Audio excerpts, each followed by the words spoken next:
The UN Security Council has voted in favor of a resolution to denounce settlements in Palestinian territory.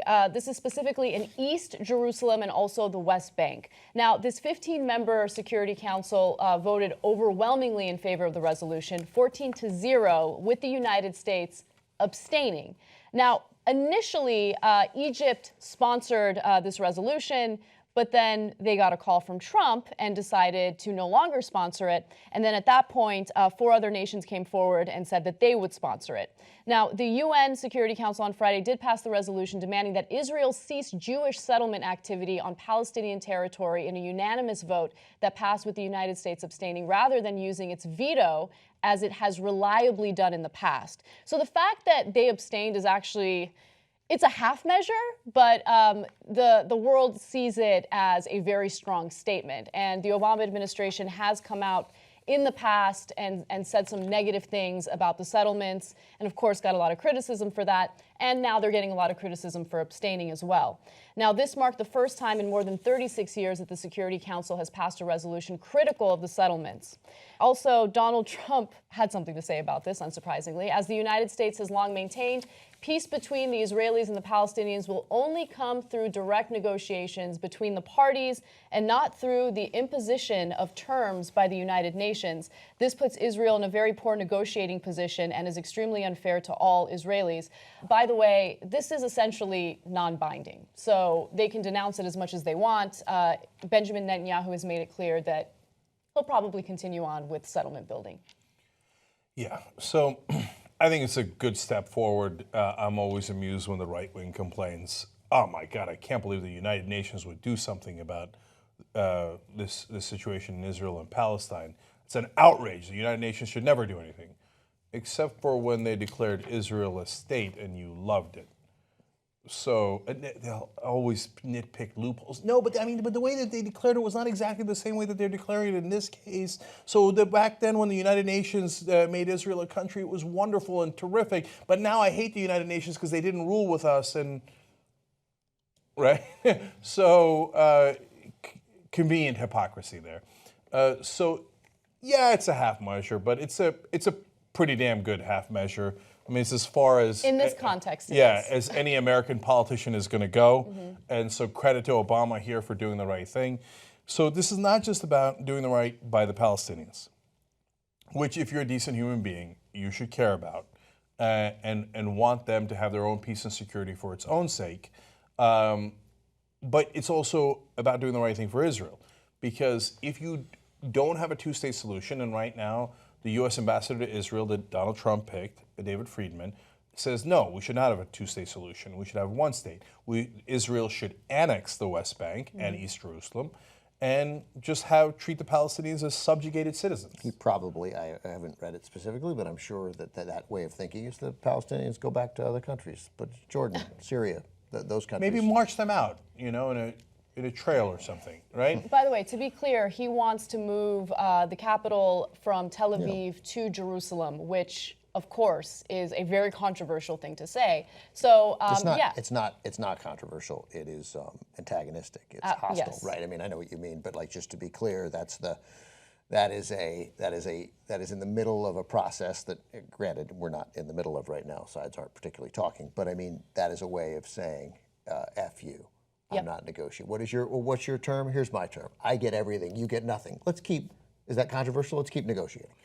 Yeah, and so then there you've got that extra layer of hypocrisy where they say, how dare the United Nations talk about how we should resolve these issues when that should be between the Israelis and the Palestinians. But wait a minute, two-state solution is not controversial. Almost everyone in the world, including the United States, is for a two-state solution. I believe Israel's position is two-state solution. That's right, yes. Yeah, so right. So that's the least controversial position there is. On the other hand, our ambassador to Israel that is going to comes in and goes, oh, no, we should, Israelis and Palestinians should not settle it in negotiations. I'm just going to declare Jerusalem the capital. Whether Jerusalem is the capital or not is at the heart of the negotiations. So if you declare that ahead of time, then you don't get to go around saying, oh, people shouldn't declare things before negotiations. No, it's elementary to the process that the Jerusalem is the subject of that. The notion that you'd move the capital is as hostile an act as you could take. It is a more hostile act than continuing to build settlements, which is what this is about. It's the most hostile. An overwhelming majority of Jews are against this in the United States of America because, thankfully, I'm proud to say the overwhelming some amount of Jews are thoughtful, caring, considerate people, and this guy does not stand with all Jews. David Friedman and Donald Trump are bad for Jews. My dad always used to say the determinative factor, is it good for the Jews, right? I mean, he used it when Jews had nothing to do with it. He'd be like, Are the Indians going to win the World Series? No, totally. Like if the Cardinals are chasing the Pirates and the Cubs, and the Pirates beat the Cubs, he's like, "Is that good for the Jews, or do we want the Cubs to beat the Pirates?" I can't remember. But David Friedman, it's bad for the Jews, and the notion that this guy would be the ambassador to Israel is at the top of the list of things that should alarm people about what kind of person Donald Trump is. So, Ben, you make a really good point because another portion of this resolution, which isn't getting covered enough, actually addresses, Palestinian hostility toward Israelis. So they specifically mention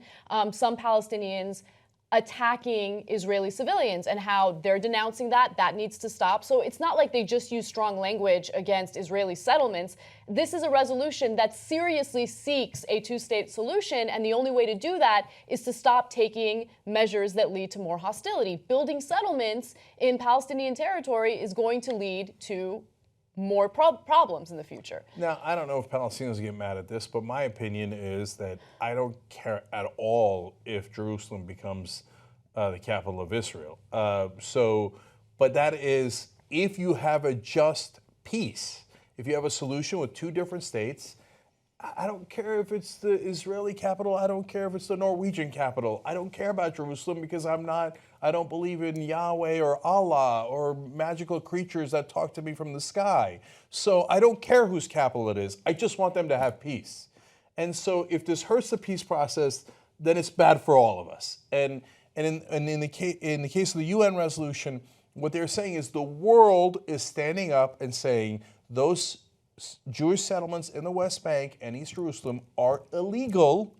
You're violating international law. For God's sake, for your own sake, and for the Palestinian sake, and for the entire peace, not only in the Middle East, but throughout the world, get to the table and make a deal. You want to separate, just separate. My personal opinion, I know people are against this too, then upon the agreed border, build the biggest wall the world has ever seen. Have Donald Trump pay for it, okay? And maybe he'll do it. He wants to build a wall, right? But you've got to agree on the borders first. You know what? Have peace. Have Mexico pay for that wall. Yeah. Anybody, I'll pay for it. Let's fundraise for it. I just want to quickly get to the reaction to the resolution because I think that's also a very important component to this. Now, as you guys know, Trump was against it from the beginning. And so when Egypt had sponsored this resolution, he gave them a call and they decided to pull away. At that point, New Zealand, Malaysia, Venezuela, and Senegal got together and they decided to sponsor it. Now, after the resolution passed, unanimous vote, there was some reaction, and it was bipartisan agreement that this resolution is wrong. So shortly before the vote, several U.S. senators said that if it passed, they would introduce legislation to cut off U.S. funding to the United Nations and any states that voted in favor of it. So what, we're going to cut off funding for the entire world? So, there's some chance you're not on the right side when everyone else in the world disagrees with you. In this case, literally. Yes. No, we got this thing figured out. Yeah, no, we shouldn't be even-handed. We should only be one-sided. Yes. Well, in a Trump presidency, it's possible that it will be one-sided, and it is possible that we will pull funding from the UN. In fact, Trump tweeted after the vote, as to the UN, things will be different after January 20th. Okay, that was his tweet. And then with Republican, in terms of who else was against this, there was Republican Lindsey Graham, who put out a really strong statement against it, and Democrat Chuck Schumer, both releasing statements strongly opposing its adoption. Yeah, they say you can't find bipartisan agreement in America. There's one thing you can always find bipartisan agreement on, supporting right-wing Israeli policy positions. That's because we have a very strong Israeli lobby in the country, right? And you're not allowed to say that for some reason, even though it's just the fact, right? There's a specific reason why we continue to give $3 billion a year in foreign aid to Israel. And it's a thriving economy, right? So why do we give so much foreign aid? It's the top country we give foreign aid to. I'm not saying I'm against it. I just think it's interesting. Yeah, look, and I know why people get nervous when you say that, because historically, when you start to say, hey, Jews in any country have outsized influence, that has not ended well, right? When you begin that language. At the same time, in order to avoid that, which is understandable, you can't go around and deny things that are true, right? And I'm not saying outsized influence. I'm saying, is there lobbies in this country? The NRA, the pharmaceutical lobby, the oil lobby? Yes. Do lobbies have outsized influence? Yes. Is one of those lobbies the Israeli lobby? Yes. And also, but here's where just to simplify it, and I get it. I have the thing that Jews have. I'm barely Jewish, but the thing that when I know people are about to cross into dangerous territory, and you guys just aren't, like they have an outsized influence regarding U.S. policy toward the Middle East. Nothing could be more clear. Our policy toward the Middle East is driven by the Israeli lobby and its loyalists in Congress. And the issue is not that lobby shouldn't exist or try to influence policy that favors Israel. The rest of us should look at what policy really favors Israel and what policy then really favors us. Exactly. How do we make this world safer for Americans? That's what our policy should do. And unquestionably, you don't even need to say it as a caveat. That policy includes, for every rational thinking American, a strong, vibrant, safe, independent Israel. Yep. It's just, how do you get there? And you don't get there and stop by building settlements, a word I'm never going to use anymore, because they're not settlements. They're giant housing developments. They're towns imposed on areas. Like, hey, I'm going to build Mesa, Arizona on what was your land. And I'm going to and they're going to be like 80,000 people there. It's a town with townhouses and supermarkets. Settlement makes it sound like they're settlers, and they're like looking for gold, and they live in a tent. If you do that, will the Cubs still play in Mesa in the spring? In the spring, sure. Yeah. Yeah, and look, you can give 1,000 examples. But, for example, the Turkish lobby has an outsized influence when it comes to matters related to Turkey in this country. Turkish lobby. And good Everybody's talking about the Turkish lobby. No, but don't. But by the way, Well, no, but there are a lot of people that talk about the Turkish lobby. If and you its ask influence in US Armenians, policy. Yes. they can't stand the Turkish lobby for understandable reasons, and they do have an outsized influence because they have money. Okay, and that's how this system works. Now, the real shame is from the Democrats, because 70% of Jews in America historically and consistently vote for the Democratic Party are liberals and progressives, and there are wonderful Jewish American groups like J Street that argues for a two-state solution and believes in peace for Israel and the Palestinians. But the Chuck Schumers of the world on this issue go, nope, I'm not a liberal. Nope, I'm going to support the right-wing position in Israel. Why? That's not what your constituents want. That's not what reasonable Jewish American groups want. That's not what your ideology is theoretically in any other thing. But when it comes to Israel, no, I'm going to lose my mind. I'm going to be super right-wing, even though I'm theoretically a Democrat. Right. I mean, I would say that you're right about it with Chuck Schumer. I don't know, I don't know. It's almost the entire Democratic Party. No, it's not. If you're going to find anybody with the right position in this country and about Israel, a correct, not the right position, the useful position, the good position, the progressive, thoughtful position, those people are all Democrats. No, yes, there are almost no Republicans that have the position that we think is going to be fruitful and lead to peace, right?